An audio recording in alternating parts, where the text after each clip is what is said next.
This video, we are going to see about states of matter and its properties of states of matters. So this lecture includes states of matter and its molecular bonding and bonding forces. So in case of bonds, we are going to see about the intermolecular and intramolecular bonding. In under intermolecular bonding, we are going to see with the van der Waals force, dipole moment, dipole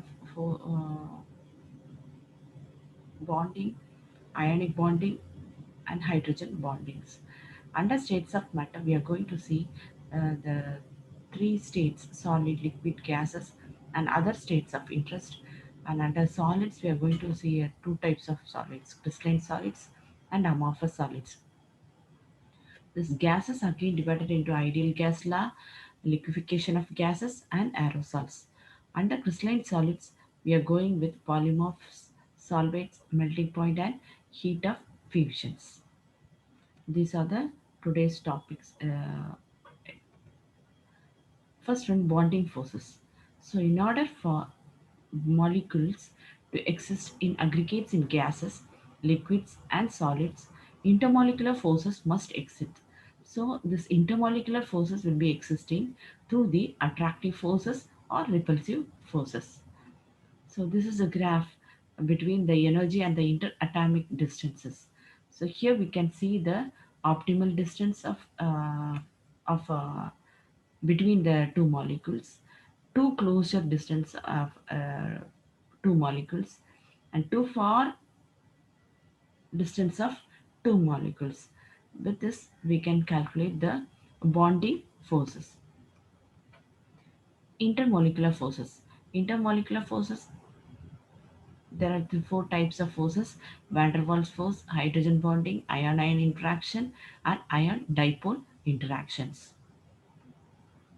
First one, van der Waals forces. Van der Waals force is otherwise called as dipole forces.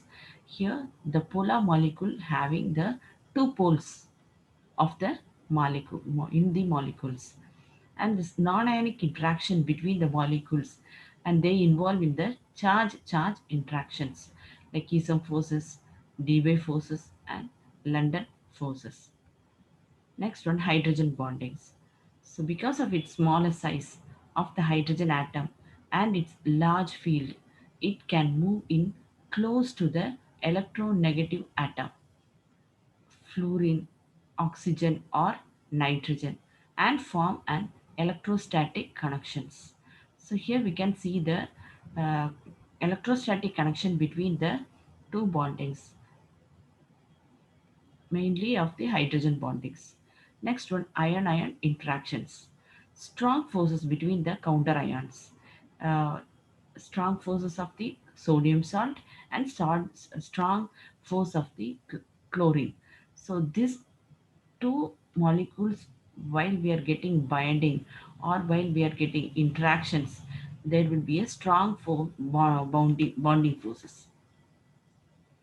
This is called as ion-ion interactions.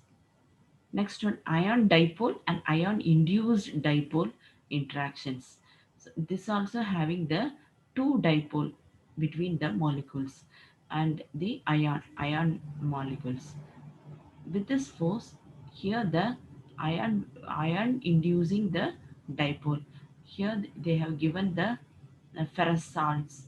So anion and the cations of the two molecules, so, single molecules or two molecules having the two poles.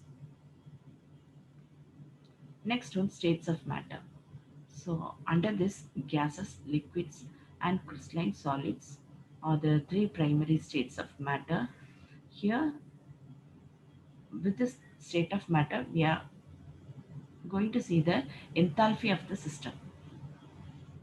So if the solid means, it is a vice versa process. Solid to liquid means the fusion or melting will be happening, and the freezing will be also happening. If it is liquid to gases, vaporization and condensation, both vice versa, it will be happen. If it is solid to gas or solid gas to solid means sublimation and deposition, The vice versa, it will be happening. This system is called as the enthalpy of systems. So first one, solids. Here we are going to see the two solids. One is crystalline solids and one other one is the amorphous solids. So if it is a crystalline solid, it will be having a definite shape and geometric form. If it is amorphous solid, they don't have a definite and geometrical shape. If it is a crystalline solid, they have a sharp and definite melting point. If it is amorphous solids, they don't have, they melt over the wide range of the temperatures. If it is a crystalline, under crystalline solids, they are rigid and incompressible.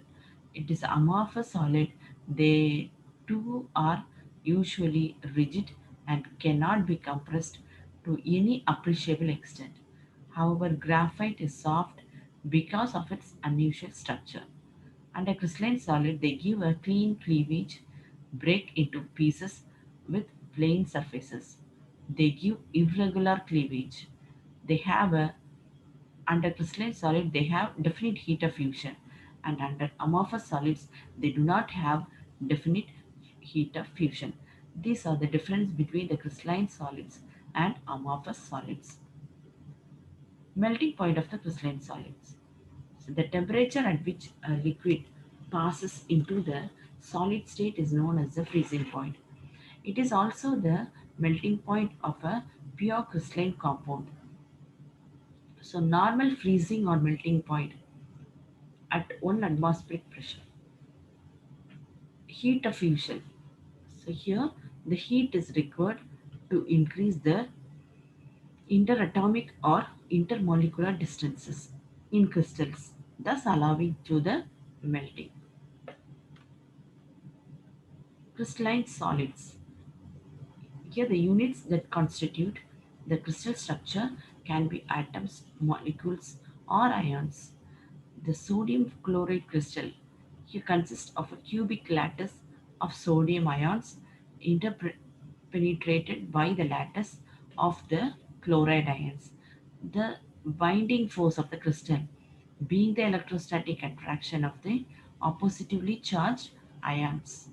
So in diamond and graphite, the lattice units consist of atoms held together by the covalent bonds. In organic compounds, the molecules are held together by the van der Waals force and hydrogen bonding, which the bondings for the weak binding and for the low melting point of the ionic and the atomic crystals. This ionic and the atomic crystals in general are hard and brittle and have high melting point. So molecular crystals are soft and have the relatively low melting points. Molecular weight and its type of intermolecular bonding, molecular configuration, all can affect the melting point and freezing point of the compound. In this picture below, here the even number chains have higher melting points compared to the odd number chain because of the number of carbons. So we can raise a question why it is happening. Next one, polymorphism. When a substance exists in more than one crystalline form, two the different form are designated as a polymorphs, and this phenomena is called as a polymorphism. So polymorphs have different stabilities and may spontaneously convert from the metastable form at the temperature to the stable form. Example, carbon, diamond in the cubic. The arrangement will be in the tetrahedral lattice arrangements. So graphite, another one, graphite in sheets of the hexagonal lattice. This is also a one type of arrangements. Depending upon the relative stability, one of the several polymorphic form will be the chemically or physically more stable than the others. So stable polymorphs represent the lowest energy state and the highest melting point and the least aqueous solubility. If it is a metastable form, represent the highest energy state, have low melting point and high aqueous solubility. So metastable form converts to the stable form due to their higher energy state. So metastable form shows better bioavailability and therefore preferred in formulations. Only 10% of pharmaceuticals are present in this metastable forms. Next one, amorphous solids. They differ from crystalline solids in that they can flow when subjected to sufficient pressure over a period of time, and they do not have definite melting points. Whether a drug is amorphous or crystalline has been shown to affect its therapeutic activity. The crystalline form of the antibiotic novobiacin acid is poorly absorbed and has no activity, whereas the amorphous form is readily absorbed and therapeutically active. This is due to the difference in the rate of dissolutions. Next one, liquid state. Here the vapor pressure of the liquid and the rate of condensation equals the rate of vaporization at a definite temperature. So the vapor becomes saturated and a dynamic equilibrium is established. The pressure of the saturated vapor above the liquid is then known as the equilibrium vapor pressure. So vapor pressure increases with increase in temperature. Next one, boiling point. If a liquid is placed in an open container and heated until the vapor pressure equals the atmospheric pressure, the vapor will form bubbles that rise rapidly through the liquid and escape into the gaseous state. So, bubbles can form and rise since the vapor pressure can overcome atmospheric pressure. So, the temperature at which the vapor pressure of the liquid equals the external or atmospheric pressure is known as the boiling point. The boiling point may be considered the thermal agitation. Consider the temperature at which the thermal agitation can overcome the attractive forces between the molecules of a liquid.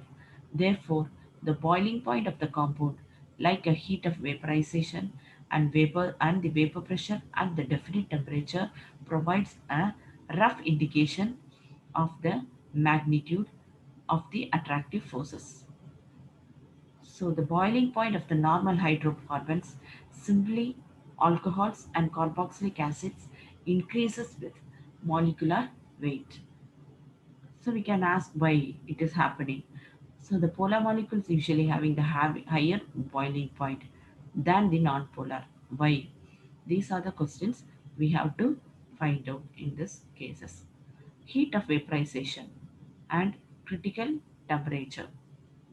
This can be explained by the Clapeyron and Clapeyron equations. Log P2 by P1 is equal to delta HV T2 minus T1 divided by 2.303 or T1 T2, where P1 and P2 are the vapor pressure and T1 and T2 are the absolute temperature. Delta Hv is the molar heat of vaporization. That is the heat absorbed by 1 mole of liquid when it passes into the vapor state. So heats of vaporization vary somewhat with temperature. For example, the heat of vaporization of water is 539 and at 100 degrees Celsius and 478 at 180 degree Celsius. Next one, gases. In under gases, we are going to see the ideal gas and the real gases. Ideal gas law means we can see through three laws, mainly divided into three laws. Three laws, three scientists are explaining this law, ideal gas law. The first one, Boyle's law. Here, V is directly proportional to 1 by P. Here the constant is N and T. And the Charles explains vapor pressure is directly proportional to the temperature. Here the constant is N and P. And Avogadro law explains this vapor pressure is directly proportional to the N, where here the constant is P and T. So Boyle's law, here the P and V changes and nRT will be under the constant. If in the Charles law, T and V will be changing and P and R will be in the constant. So combiningly, P, V and T will be getting changed and N and R are the constant. So we can write PV by T is equal to KV. K. So it is also can be written as a PV is equal to nRT. So P means pressure, V means volume, N means number of moles, and R means gas constant, T means temperature. So it also in molar gas constant it can be written as R is equal to PV by T. So here we can see the formula for gases, ideal gases. PV is equal to nRT. Molecular weight. This molecular weight can be determined using the ideal gas law. PV is equal to G by M RT. So it can also be written as M is equal to GRT divided by PV. So here we can see one calculations on if 0.30 gram of ethyl alcohol in the vapor pressure state occupies 200 ml of pressure of 1 atm and the temperature of 100 degrees Celsius. What is the molecular weight of ethyl alcohol? So here we can assume that the vapor behaves as an ideal gas. We can write M is equal to 0.30 into 0.082 into 373 divided by 1 into zero point 0.2. So we can get 46 gram per mole of molecular weight. Explain the van der Waals equation for the real gases. So P plus A into A n square divided by V square in the whole bracket shows the internal pressure per mole resulting from the intermolecular forces of the attraction between the molecules. And V minus NB, it is the incompressibility of the molecules, that is the excluded volume, which is about 4 times the molecular volume. So these will be equal to the nRT. So PV is equal to nRT. When the volume of gas is large, the molecules are well dispersed. Under these conditions, A by V2 and B become insignificant with respect to P and V respectively. So under these conditions, the van der Waals equation for 1 mole of gas reduces to the ideal gas equation. So we can write PV is equal to RT, and at low pressures the real gas behave in an ideal manner. Here liquefaction of gases. When a gas is cooled, it loses some of its kinetic in the form of heat and the velocity of the molecules decreases.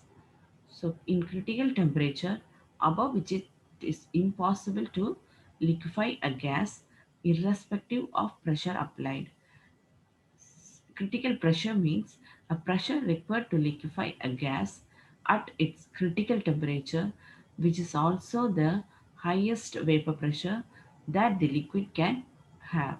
So, the further a gas is cooled below its critical temperature, the less pressure is required to liquefy it. So, the critical temperature of water is 374 degrees Celsius or 347 Kelvin, and its critical pressure is 218 atmospheric pressure. So at critical temperature, the delta HV of water should be calculated and find it out. Aerosols. Here, the gases can be liquefied under high pressures in a closed chamber as long as a chamber is maintained below the critical temperature. So, when the pressure is reduced, the molecules expand and the liquid reverts to a gas. So, for using the propellant, main mechanism is the propellant. So, the propellant is nothing but the material that is liquid under the pressured conditions. existing inside the container, but that forms a gas under normal atmospheric conditions. If a drug is non-volatile, it forms a fine spray as it leaves the wall orifice. At the same time, the liquid propellant vaporizes off. So chlorofluorocarbon and the hydrofluorocarbons, nitrogens and carbon dioxide. Here we have to see what are the metered inhalation products are available in the market. Other phases of matters. So the liquid crystalline state, ha- changing to liquid to state solid. Here the formation is a crystal form or liquid crystal form or liquid form or gas form to the symmetric C, symmetric A and pneumatic crystal formations. These are the natures of the crystals where the states of matter is changing. Next one, supercritical fluid state. So here the we can we have to remember one thing in this supercritical fluid state, that mainly it will be depending upon the critical temperature and the pressure. So high density close to the liquid and low viscosity close to the gases. So a gas that may have little to number of no ability to dissolve a compound under ambient condition can completely dissolve the compound under high pressure in the supercritical range. So they are used for extraction, crystallization, and preparation of formulations. Advantages of supercritical fluids when using as a solvent. The potential for low temperature extractions selectively of the extracted compounds. The other example, lower energy requirements and lower viscosity than the solvents, reduced toxicity and need for hazardous solvent that require expensive disposal. An example is a for supercritical carbon dioxide and the process of decaffeination of coffee. These are the advantages of supercritical fluids. Thank you.